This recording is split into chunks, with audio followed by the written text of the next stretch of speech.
Hello, my friends. Welcome to a brand new episode of the Christ and Coffee podcast, connecting Christians together, one coffee hour conversation at a time. And today we have the producer of the Christ and Coffee podcast, the magnificent, talented John Robaina, joining the program, also known as JBiz. John, it's so good to see you, man. Hello there. And we are going to talk about church and culture. And John is quite the culture expert in many ways. You're LA, you're Hollywood, you're Burbank. You worked at a comic shop. You worked at mega churches. You have a sense of kind of church and culture, and I thought you were the perfect person to talk about when it comes to when churches kind of get cringy or too isolationists. And I figured, like, let's just have the conversation right now. So Sounds good.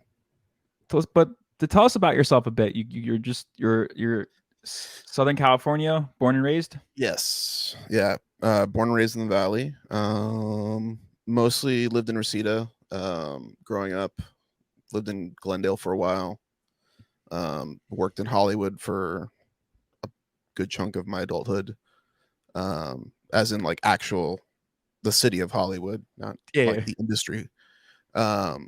Yeah, worked at big churches, little churches, volunteered, played in youth group bands, played for youth conferences, played bass. Yeah, so I've kind of run the gamut in the whole church world and whatnot. I always kind of self-identified as a church rat. Yeah. I probably spent more time at church than a lot of the PKs at the church I grew up at. So Yeah.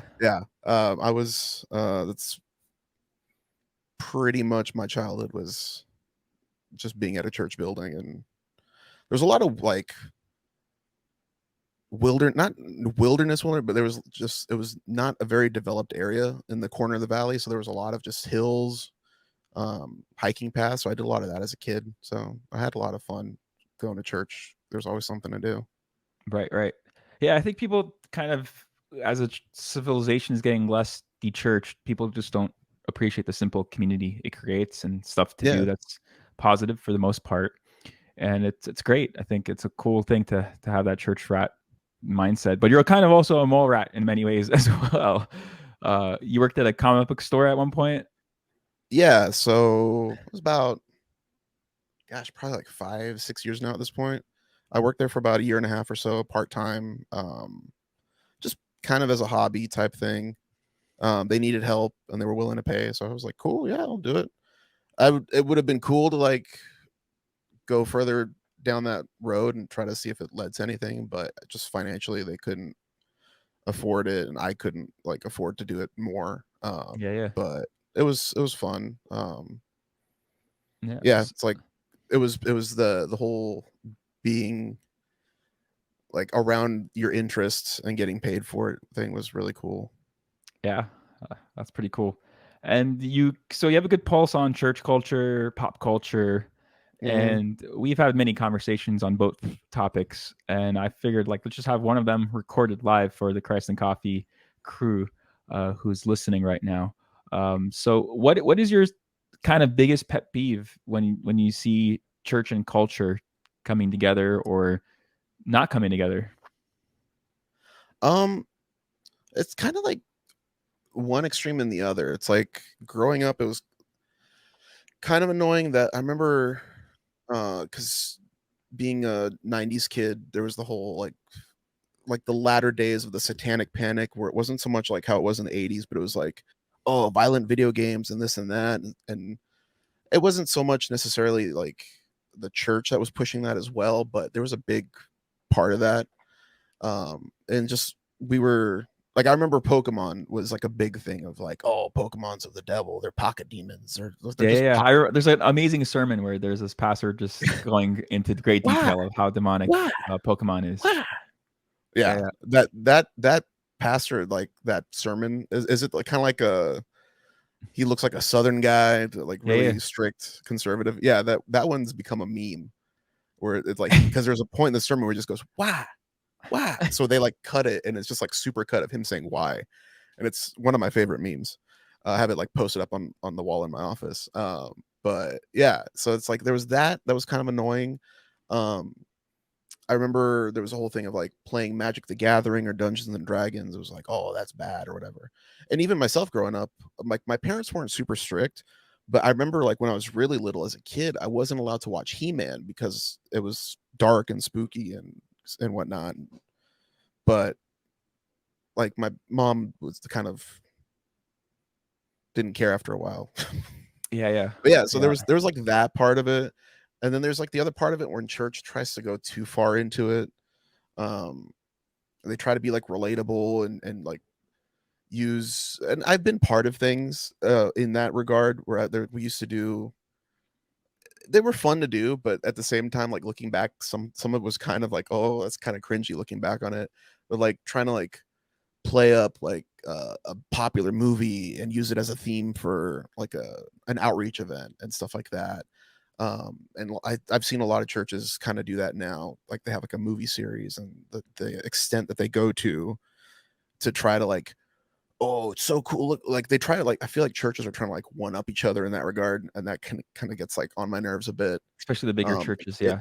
yeah, and it's more so those are the ones doing it. So I feel like it's just a big distraction, um, and it's kind of annoying, and kind of I feel would like people my age would kind of be put off by it. Yeah. So Um, there's these like two extremes you're pretty much talking about. Like yeah, the culture is evil and bad, and then there's like a complete assimilation into the culture to mhm. be cool. And Yeah, and then church like should you kind of, be neither one of those things. It should kind of be yeah, this and unique they, thing that's in the world but not of the world, serving the people in the world but not fearful of mhm, it, and not being transformed by the things of the world, but actually bringing godly things from heaven into earth, like the Lord's Prayer says we should pray for. yeah, Um, yeah. So it's like it gets kind of frustrating when they go to such lengths to, and I feel like especially when you're trying to like imitate culture, they a lot of the times they tend to like water down the message of the gospel and try to. are you able? You sent me a video the other day. I thought like with the Lion King. Are you able to pull that up by any chance? Because I think that Let me see if I. captures what we're talking about. Yeah, let me see. Let me pull this up. Lion King. All right, it's on a YouTube short, so I don't have a lot of control over it. All right.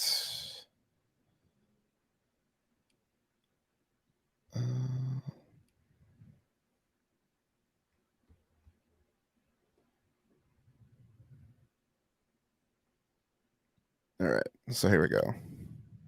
You hear that?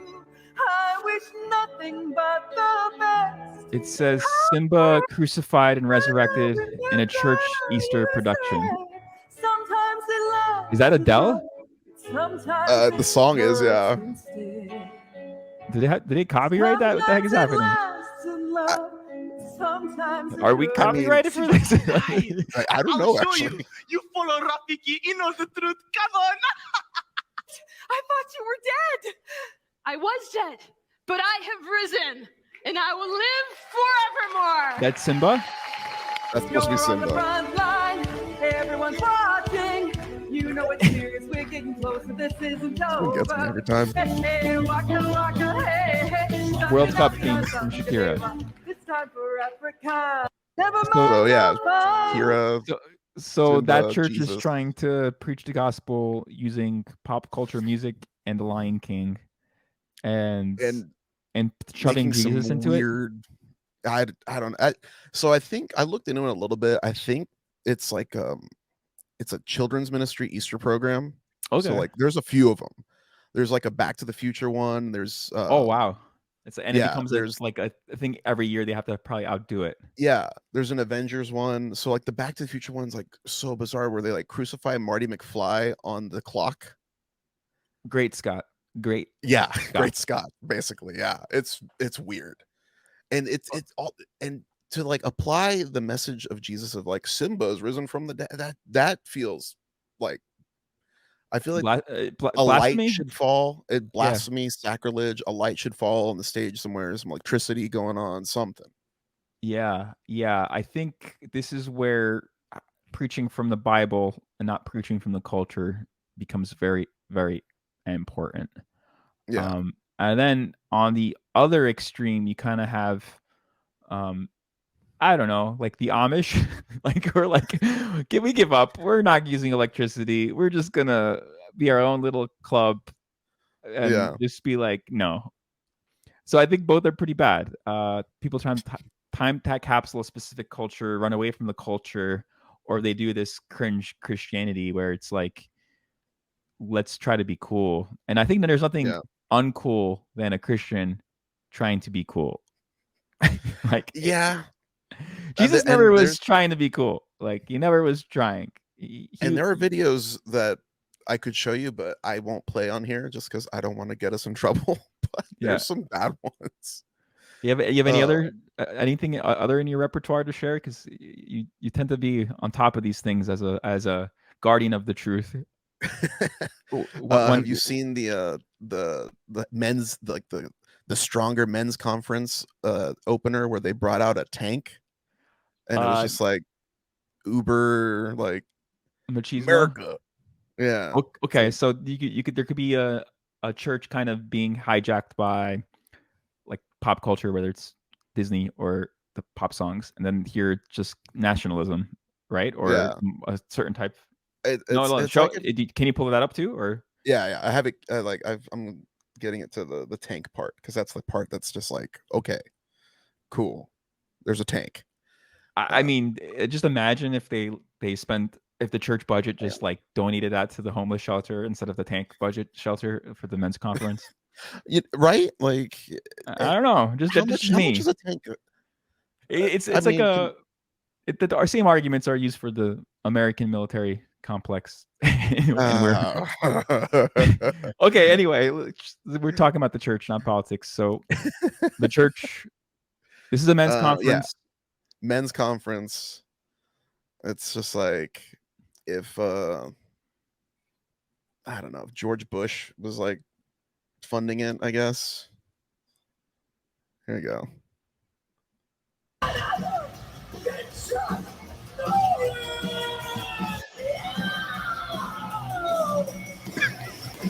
No, not the cars.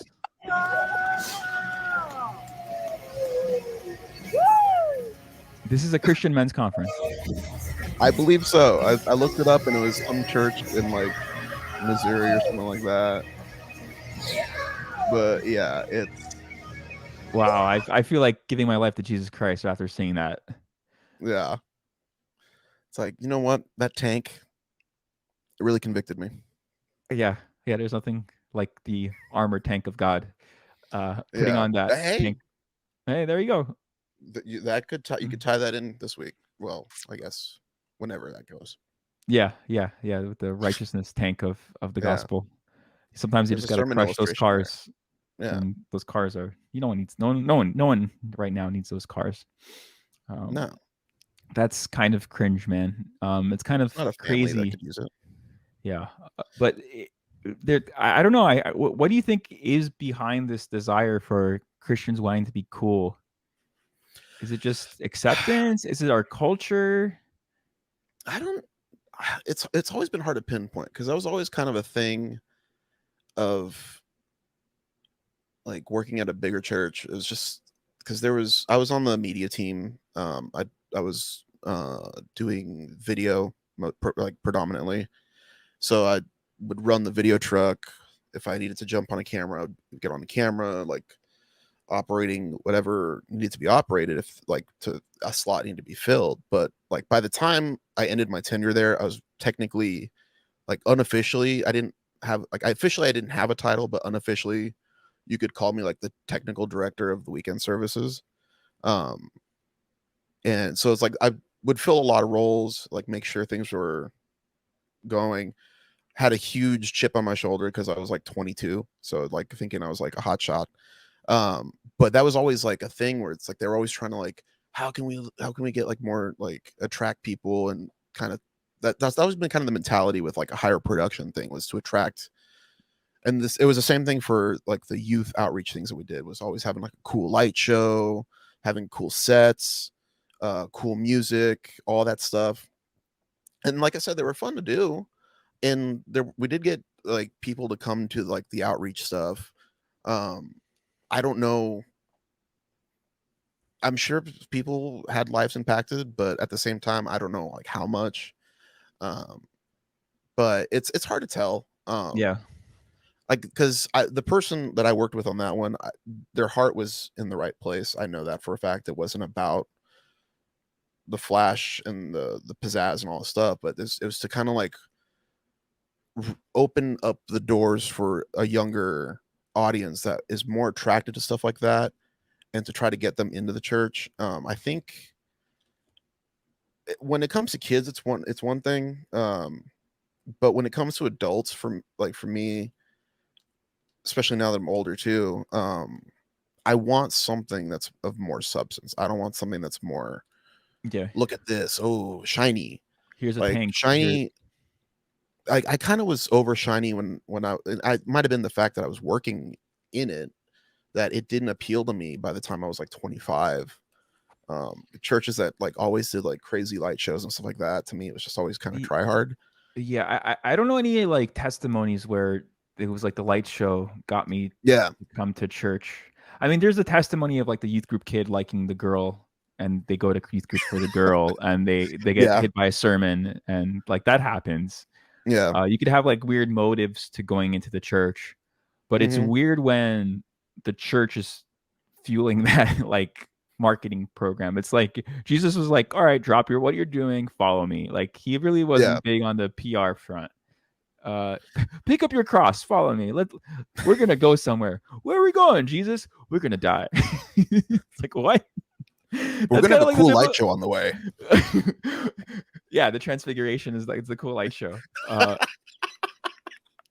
Yeah, man, it's bizarre, man. Yeah. And it's like, I don't know. If to me it feels like if it feels needless, like resources could be better put somewhere else. Sure, it's cool to have like a nice fancy stage, but at the same time, it's like, what is it really doing? Like, what are you?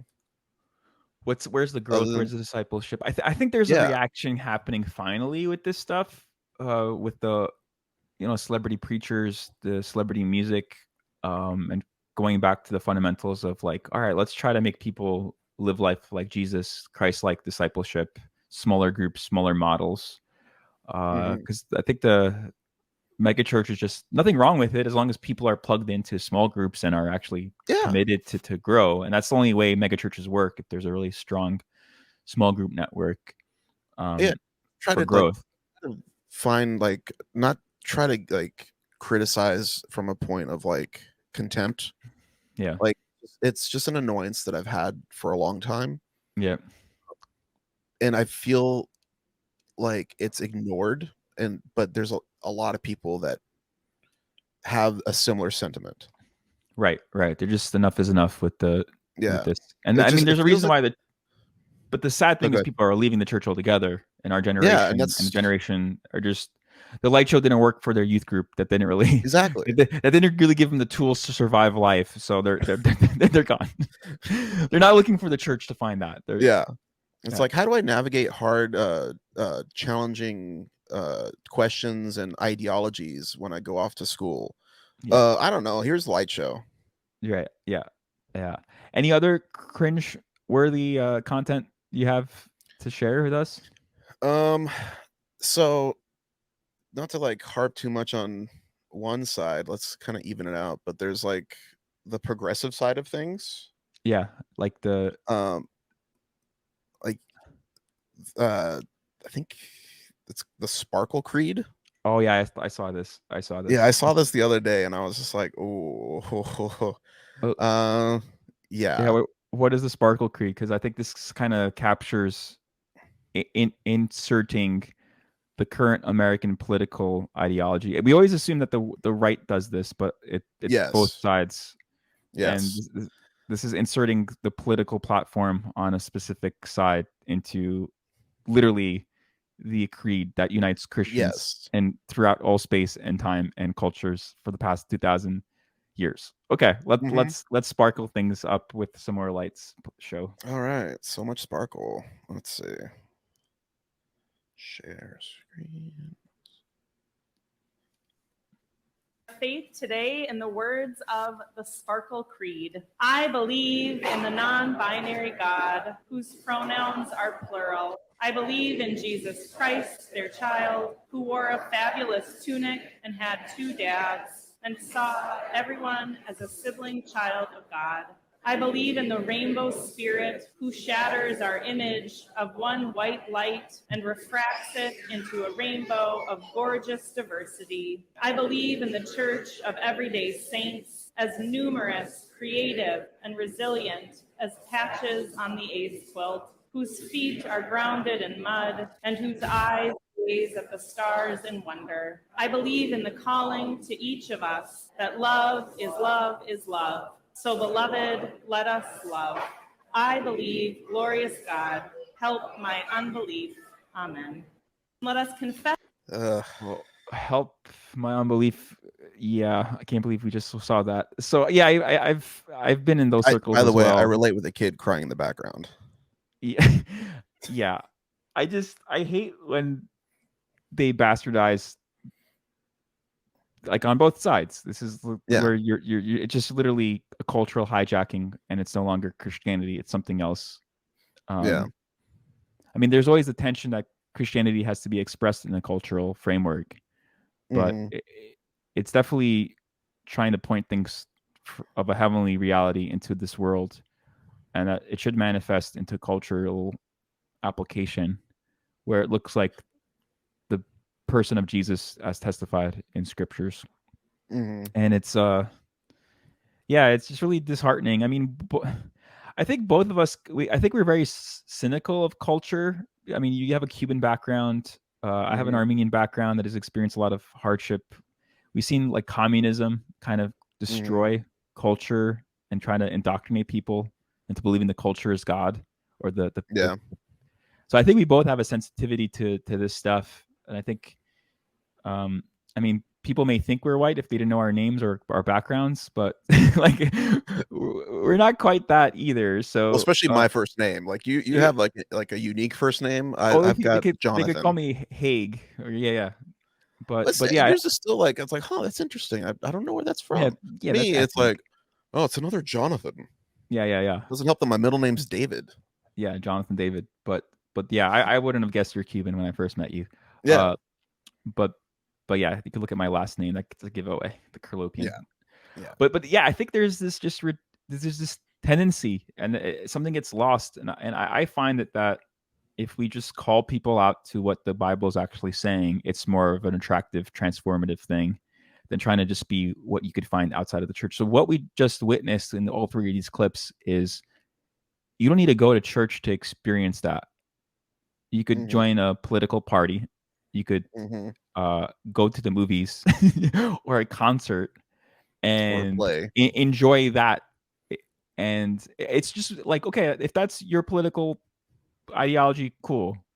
But don't, why is the church trying to take on that persona? Yeah. Like, because that's literally just putting your ideology into a gospel format, into a church format, not so much gospel, but like you're literally just taking all your bullet points in what you believe politically, and you're just like copy and pasting it into places in church liturgy and creeds and gospel works and all that stuff. So it's literally like, I saw an article the other day how China is rewriting the Quran, the Bible, and another one, I can't remember what it was, but they're literally changing the scripture of, like, I don't remember what it was, but it basically having to do with Mao and Xi Jinping and stuff like that. So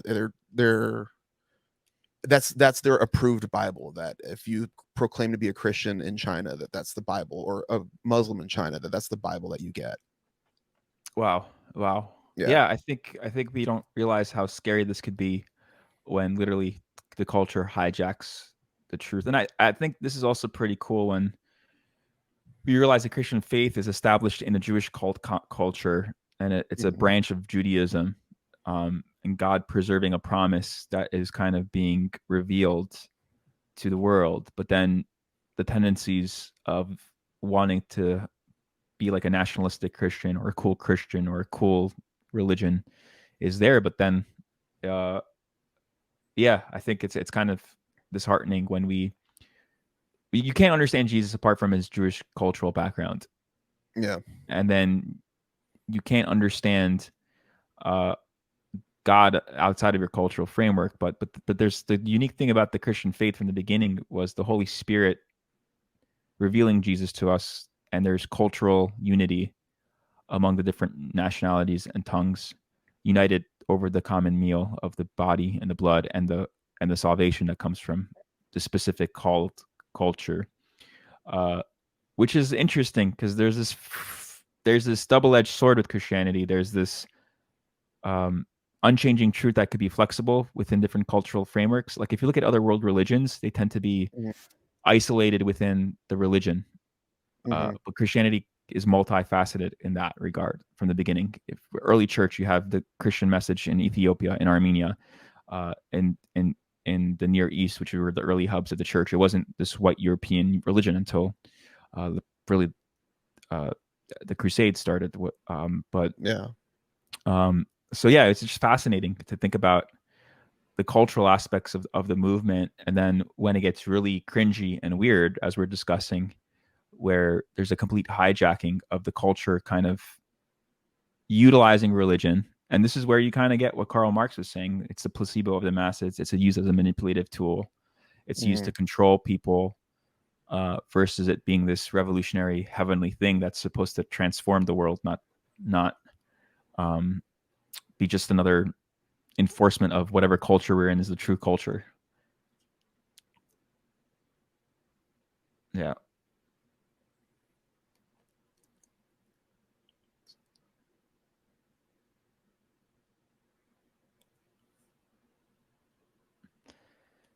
So yeah, man, any other things to add, or just kind of frustrating? Yeah, I was trying to think of something. Yeah. No, because it's just like, because like the whole thing with culture, it's like it's kind of hard to break yourself away and like try to observe from like a bird's eye view per se of like, Yeah, it's impossible. trying to see, because for me, I understand American culture in that I grew up here, like I'm born and raised California, very much by a family that was appreciative of what America stands for, like the ideals of freedom and like self autonomy and making your own way and not have to rely on someone else to give you scraps or whatever. So like I understand like that kind of value system, and so to like kind of see that starting to erode has kind of been confusing. And I think like we were talking about just in terms of church and culture, it's like I feel at the same time like politics have hijacked culture as well. Yeah. So like church is trying to like get on board with it, but politics seems to it feels like politics now is becoming more than just a thing. Like It's becoming a religion. Yeah, it really has been. And so like because back in the day, I remember like growing up, I remember my mom having friends who were, because my parents were like Republican. They I had to be. They're remember, Cuban. yeah. But I remember like there was people at our church that were Democrat, and I was like, how does that work? Right. Because I would, to me, like growing up, I just thought like if you were at church, you're Republican or whatever. So it was learning the lessons of like not everyone ascribes to those same, but everyone still had like the same ideals of the culture of just freedom and working together and all that Yeah. stuff. The disagreements of like an old debate would be like there's this common problem. It just my party's solution to it is different than your side, but we're like fighting or striving for the same problem. Now everything is politicized, and like you can't enjoy culture anymore as well, because people are trying to bring in a cultural a political election point in movies and everything. And sometimes you see it. I mean, so you could sense the ideology in kind of the narrative of movies. I think there's some quotas now, and like in certain productions where you for have to awards. Yeah. So I mean, that's definitely a thing where they're enforcing belief systems into the narrative. I mean, Christians used to do this with their kind of like really cheesy movies back in the day. Now they're gotten better because they're sticking to just telling testimonies versus trying to characterize like this is a believer and this is a non-believer, where the reality is everything is more nuanced. People are more complex. Things aren't black and white. And I think what this does is lead to black and white thinking, and it kind of dehumanizes people, because you're shoving in an ideology into a script, or without the script speaking on itself. A good work of art shouldn't need to be explained, or obviously this is happening. So like, because just to like kind of bring the pop culture side of things, it's easy to go and say that there's an agenda being pushed. Technically, maybe. I knee-jerk reaction, I would kind of sit in the camp of, they're trying to push an agenda. But at the same time, there is also a lot of just inexperienced people now taking these projects and writing what they know, and what they know is their ideology. So, and they don't really know how to tell a story outside of that.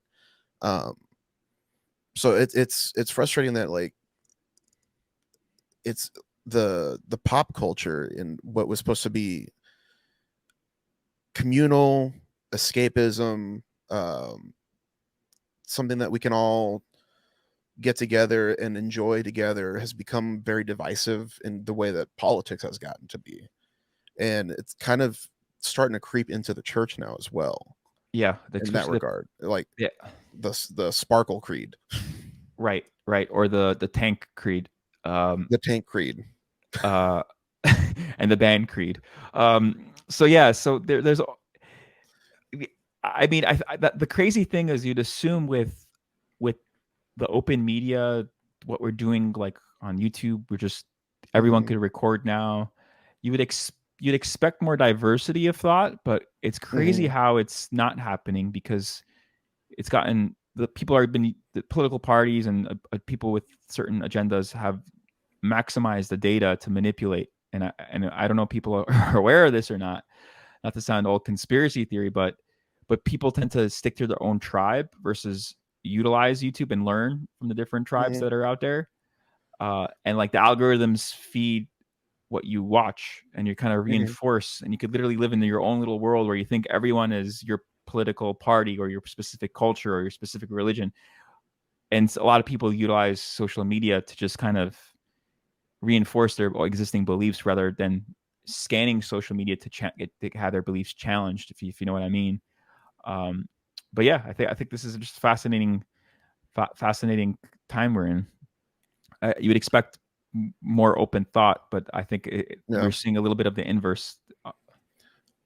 It's hard to find somebody like who's coming from a middle ground in the church scene in that regard.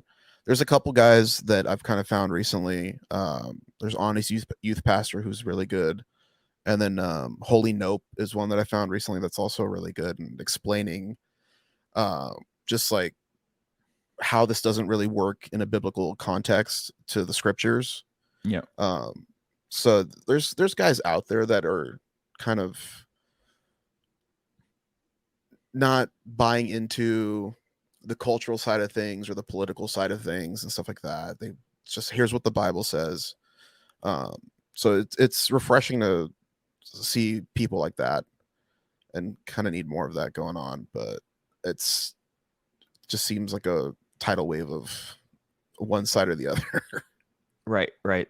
And I know friends they're like, it was tough it's tough to navigate churches because of the political charge out there. And I think a good church should have people with different belief systems within it. Yeah. Whether it's not like belief systems in the sense of we don't believe in Jesus Christ being the Lord and the Apostles' Creed, but I'm talking about just there should be diversity of thought within churches. And cultural appreciations. Yeah.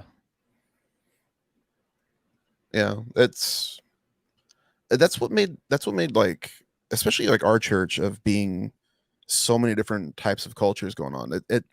I do like other people's cultures. Like, I like learning about their, like, how different regions of, even in this country, there's so many different types of subcultures that go on just based on states alone. It's just interesting to meet people who have that kind of a background. And I feel like there's a trend of like trying to erase that, and it's really disheartening. Yeah. I mean, we serve Church for the Nations, multi-ethnic church, and it's a beautiful tapestry of God bringing people who would normally not hang out together to hang out together, and serve and worship God together. And I think America has this tendency to be a melting pot where we kind of just want to turn everything into a certain fondue, or put people into two categories of red or white. I mean, red or blue. Red, white, and blue. Red and blue. But yeah, it should be more of a mosaic, as where you have people from different backgrounds kind of coming together, create more cultural fusions and creativity, and learning from each other cultures. And that's how the beauty of civilizations over the course of history, when cultures introduce like this really cool food, hey, you should try this out, and like, oh, okay, cool, you should try this out. And that's kind of the cool thing of civilizations in urban centers too, when you have the different cultures sharing what they're good at with one another. Yeah. Anyway, any final thoughts as we wrap this up? Not off the top of my head. All right. Thanks, John Robaina. And thank you for sharing those cringe videos with us. And thank you for everyone who's watched the Christ and Coffee podcast. Please like, subscribe, and comment. Most people who watch this program aren't subscribers. If you could subscribe, like, follow, that will do wonders for us to get into the algorithms so we could brainwash people with Christ and Coffee. So thank you so much for listening. God bless you. Have a wonderful week. Take care. Peace. Christ and Coffee.